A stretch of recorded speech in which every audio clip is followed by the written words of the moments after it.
Hello lovely people on the internet, my name is Ellen. Welcome or welcome back to my channel. And here I love to discuss the seasonal portals we have on Earth, those magical shifting points in the yearly cycle. I love teaching about them, and today we are covering the Spring Equinox, which is the portal of flow, the portal of creativity. There is such a deep, magical invitation for you that lies in the Spring Equinox. So let's dive in. So to keep this video structured, I have divided everything I want to teach you today. I have divided into kind of chapters, so you can also go to the description and just like navigate your way in there. But I do recommend you to like just listen to me, watch everything chronologically like I'm telling you. And it's also a very big help if you go back to my previous videos, especially maybe the 1, 2 or 3 or even 4 videos about the seasonal portals that I made before this one. Everything really is a continuation of each other, and you will understand everything so much deeper if you go and watch those previous videos first. First I want to do is I kind of want to locate ourselves. Where are we in the cycle of the year? Now the Spring Equinox is one of the 2 balance days. It's one of the 2 equinoxes. Light and dark are equal. And we are around 6 weeks after Imbolc, which falls around the beginning of February, and we're also about 6 weeks removed from Beltane, which falls in around like the beginning of May. Now, if we are looking to how things were celebrated before, when we were a little bit more in connection with nature, or as I should say, then we were a little bit more aware of how we are nature than we are. Have we kind of forgotten this a little bit in modern times? So I'm looking back before Christianity made like this big flood around Europe, right? What did we do before Christianity kind of erased a lot of the culture we had here, a lot of the spiritual we had here? And then you can see that what was celebrated were these seasonal shifts, but usually they were also kind of tied to the closest full moon or sometimes even the closest new moon. Now, when we are looking at the Spring Equinox, we are talking about the worm moon. Now this was actually just a few days ago. I'm filming this on the 17th of March. Now the full moon, the worm moon, was on the 14th of March. And it was an eclipse moon, right? We make it extra special. This was extra powerful. So actually right now, we are in this period between, for me, when I'm filming this video, we are in the period between the full moon and the Spring Equinox. And actually, to be honest, I can tell you that the energy is actually going down a little bit. I feel like it's easing down. I feel like I was very strong around the full moon, but maybe it was because we had a really powerful full moon. The full moon that we had was very much like, I feel like it was a lot of fire, which is strange because fire is an element that we are expecting to come after the Spring Equinox, a little bit when we go towards summer, when we go towards Beltane and midsummer. So having this fire element included in this Spring Equinox makes this year, 2025, a very special year. I will come back to that later in the video. The associated full moon, when it was the most chance of being celebrated, it was on this full moon. Now, the full moon of the 14th of March is still also a possible date for the Dísablót. Now, I talked about Dísablót a lot on my video about Imbolc. There's a previous video I made on this channel. So I really encourage you again to just go and at least watch that video so you can at least, it can really place what I'm talking about in this video. Honestly, there's so many different like opinions and traditions, and when people are celebrating Dísablót, some of them are celebrating it in the beginning of February, some of them draw it all the way out until the middle of March, or even further along. I have even heard people talking about this in November, So it is a little bit confusing, it is a bit personal, so I really encourage you to find out what works for you, what do you feel drawn to, right? Because our spiritual practice is such a personal thing, right? It's our connection to our ancestors, our connection to the land. And no one really should be judging how you celebrate that or how you feel this connection. It can also be that this connection will change over the years. Maybe you feel something now and in a few years' time you will change your mind. All of that is allowed. And talking about allowing, releasing, allowing, we are really in tune with the Spring Equinox. We are on a balance point. We are on one of the 2 rare balance days in the cycle of the planet. We live in a world of extremes. We live in a world of light and dark and everything in between. And on the equinox, it is for just a brief moment, it is balanced. We don't have to hold on anymore. We can almost like we can relax. We can ease into ourselves. We don't have to hold on to something. We can just balance and relax. The balancing is done for us. We don't have to balance anything. We just have to lean in, and for one moment we can take a breath and we can relax. It is a perfect opportunity for you to release a little bit, to feel like what you're holding, all the tension that you are holding. This is the moment to release the tension. A wonderful way to kind of notice this in your body. I really actually love this. I love to put the breath cycle, one in and out breath, and lay this next to one yearly cycle. And in that analogy, you could say that the midwinter is the full in-breath and the midsummer is the full out-breath. Now, on our way from midwinter to midsummer, exactly in the middle point where we are now, the spring equinox, we are letting the breath out just halfway. And I want you to try this actually. Breathe in completely and then breathe out, but stop around 50% of your lung capacity. And then I want you to notice how easy it feels to hold that and compare it to how difficult it is to hold the balance if you would breathe out. It's like 3/4 of the way or even 1/4 of the way. How much more difficult it actually is to hold 75% or 25% of your lung capacity. 50% is so easy in comparison to those two. It's even easier, I find, to hold than to hold a full in-breath or to hold a full out-breath. So you can actually play around with it a little bit in your body to really feel, how is my body responding to this balancing in nature? And then I can draw this through. This is the second thing I want to talk about, is not only where are we in the year, but where are we in the body? And we are most certainly here in the sacral. We are in the second chakra, if you resonate with the chakra system. We are in the second point, the second very important energy point of our body. It's the energy point where we have our reproductive organs. It's the energy point where we have our kidneys. And we are right in between the root, where our bowel system ends in the world, right? It's the center, the base of your spine, and between the navel point. The navel point is your digestion, the upper part of your bowel system, everything that is required in your digestive system to create enough fire to digest your food, right? Now, the navel system represents your ego almost, like how you see yourself in relationship to the world. The root, however, is where we are born. It is where we first discover I.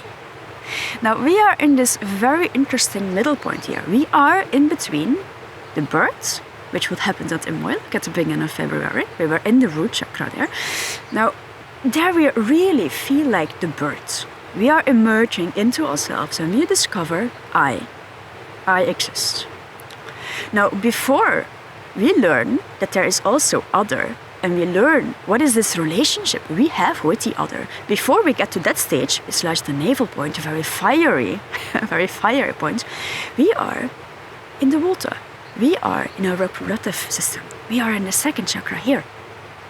And this really represents the discovering of the self. It is the exploration of the self. It is discovering the boundaries of oneself and what can I do with myself?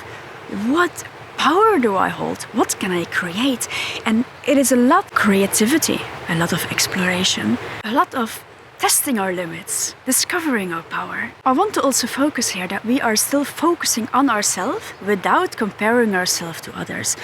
Because, you know, there is no bigger killer for creativity, there's no bigger killer for artists than compare yourself to other artists, which really almost kills your creativity, kills your ambitions, right? So we are not comparing ourselves to others. We are still not exploring our relation to others. We are really focusing on the me part of this. What can I explore? What can I create? What is my full expression? What is my full blooming? Now, a good way to also teach you this difference between the me and also the relation between the me and the you is just look at the difference between guilt and shame. Now, guilt is living in our second energy point. Shame, however, is living in our third energy point at the navel center. Guilt is the feeling of, oh, I should not have done that. And you are judging yourself to your own standards. You're judging yourself. You're holding yourself in kind of high regard and you feel like you have done less than that. Shame, however, is comparing yourself to others and telling, I am bad. I am bad when I compare myself to other. And then another analogy I can give you to create the difference between the root and the second energy center is instead of being born, you give birth. Give birth to ideas. You give birth to creativity. It is exploring all the different meanings of creating. And so, both in the roots and in the second point, we are really embracing full female qualities. We are still celebrating the female. We are still celebrating the female representation in nature, the female goddesses, which are representations of more complicated subjects. I have talked a lot about the female goddesses and how, like, where the naming is coming from, and also name is usually connected with culture, with language, with spirituality. So if you want to learn a little bit more about like female goddesses and honoring the female, then I'm really going to ask you to just watch my video about the Dísablót, about Imbolc, the previous one, because I'm not going to talk about two things in a row, because these videos are usually already long enough. But I do want to give you one more beautiful metaphor to tell you where we are at in the body. And we are really talking about honoring the female still here. And then you can almost compare the yearly cycle as the life of a woman. In Imbolc, at the beginning of February, the girl is born. At the Spring Equinox, she will bleed for the first time. At the beginning of May at Beltane, she will become sexually active. Now, as a third talking point, I want to explore balance a little bit more. So I just put my drawing somewhere back here again so you can visualize it. And a beautiful thing about balance is we are really at the releasing point. We don't have to hold ourselves, right? So that means that we can both work down and we can work up. When we were coming from the root up to the second energy point, we were really talking about fear and safety, about growing roots. Now, the beauty of the Spring Equinox, the beauty of coming up into a balancing point, is that it's not too late. You can actually still work your way down from it. So even if you will still feeling unrooted, you will still feeling unsafe, you can work down from this female creative power, this female exploration power, this play, this wonderful sense of creativity. You can actually still root yourself from there. You can root yourself through play, to creation, through art, to everything that you feel is creating, giving life, nurturing life. Okay? I'm really into metaphors today. A beautiful metaphor for this is if you take a plant and you will cut the plant off on top of the soil, only the roots are still in it. Then more often not, talk to people who are trying to keep forests. If you cut down a tree, the year after, 5 more trees will start sprouting from the same root system that was still present under the ground. The other way around is also true. For some plants, if you uproot them, cut away the roots, they will grow new roots again. From all the gardeners out there, right? They know this. So the female energy, the creativity, exploration of the self is we are boundless. We are completely embodying abundance. There is no end to what we can do and what we can create. But very important to understand here, in order to create effortlessly, boundlessly, you have to really sink in and release. You have to let go of tension. But because we are at this balancing point, nature, universe, our own nature is actually helping us. It's really helping us.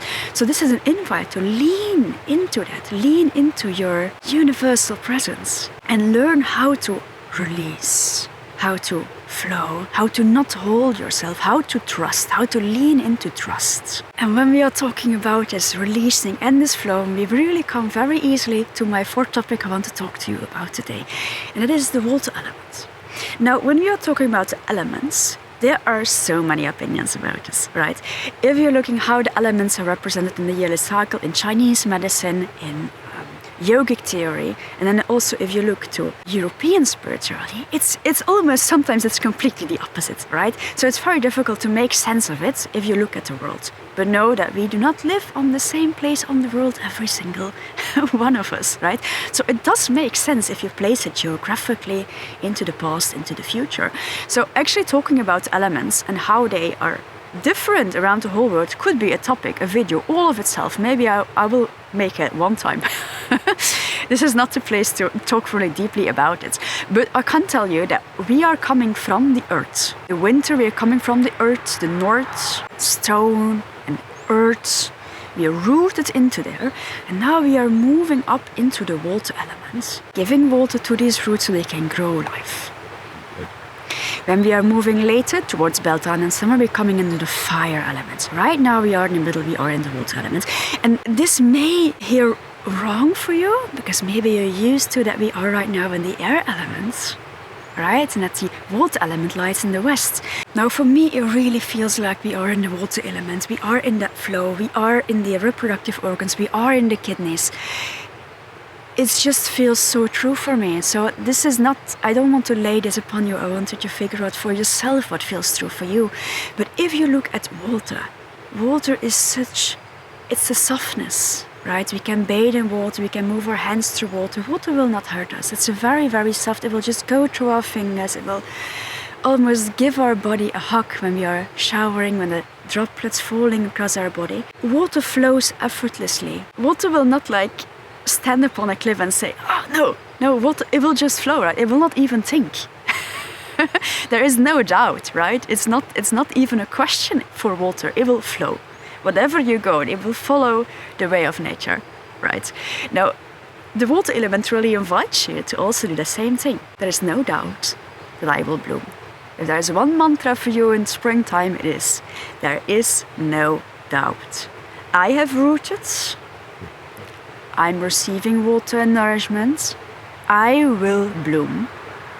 There is no doubt. Everything you do to try to hold this tension and hold this, it will only do yourself harm. Then if you think a little bit more about water, then you also know that water is extremely powerful. It's very soft, but all landscapes of the world, all canyons, the fjord where I live is carved out by water. So it is to see the power there is in softness, the power there is in vulnerability. And the water is really inviting you to also step into your power. And now we come a little bit back to that wonderful full moon we had a few days ago, that they almost carried this very fiery, powerful element in it.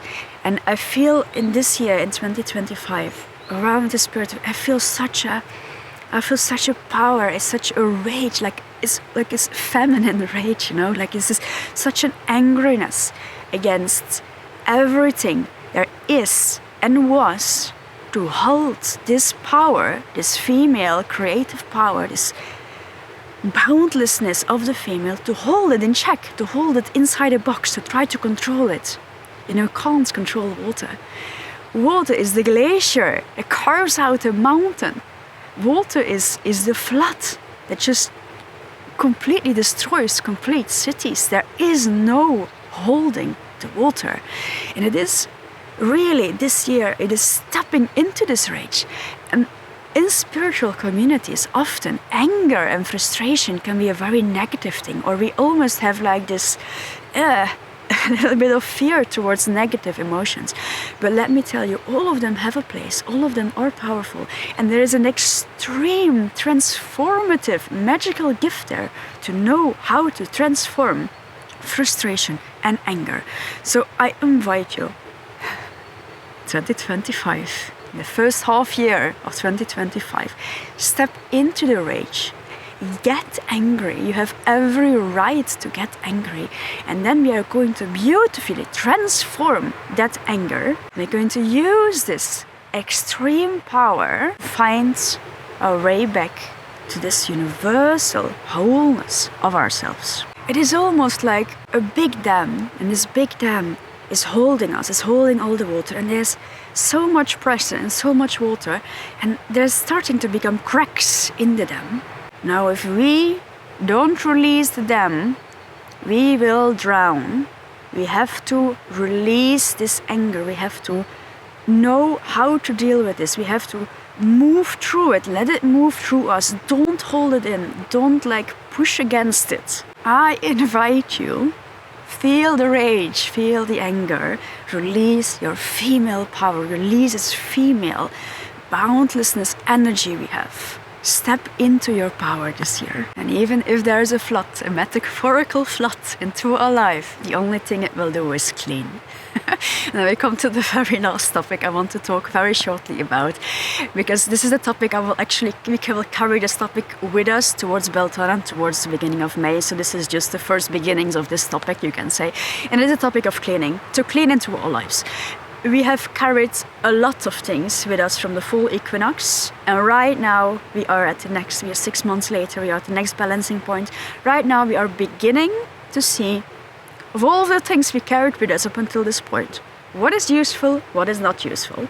Big spring clean. Open the windows, throw the buckets of water, start to have clean house. This is the very last thing that we are starting to do, is a starting point of this kind of energy. We will carry it with us. So if you don't feel like you can judge now, like what you should keep, what you shouldn't keep, that's perfectly all right. We have 6 weeks to do that job. Now, having said all that, I think I'm going to end the video here. I have given you a lot to work with. I have given you a lot of beautiful metaphors. Let me know how it feels for you. Let me know the energies you are feeling in your body. Let me know what you resonate with most. Let me know what you're going to work with most.